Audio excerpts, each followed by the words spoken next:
যারা সব সময় আস্তাগফিরুল্লাহ পড়ে তাদের রিজিকের কোনো টেনশন হয় না, রিজিক নিয়ে তাদের আর কোনো চিন্তা থাকে না। আল্লাহ নবী নূহ আলাইহিস সালাম যিনি ওনার জাতিগোষ্ঠীকে বলেছিলেন ফাকুলতু আস্তাগফিরু রাব্বাকুম ইন্নাহু কানা গাফফারা, তোমরা বেশি বেশি ইস্তেগফার পড়ো, তিনি ক্ষমাশীল। ইস্তেগফার পড়লে কি হবে? ইউরসিলিস সামাআ আলাইকুম মিদরারা, রহমতের বৃষ্টি বর্ষণ হবে, তোমাদের জমিগুলো উর্বর হবে। ওয়া ইউমদিদুকুম বিআমওয়ালি ওয়া বানিন, আল্লাহ তাআলা তোমাদেরকে সম্পদে বারাকা দিবেন, সন্তানে বারাকা দিবেন।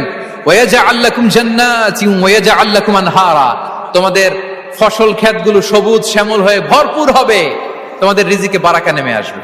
তাহলে আমরা যেন বেশি বেশি ইস্তেগফার করি। বিষ্ণু ঈসা ইসলাম বলেছেন মান লাযামাল ইস্তিগফার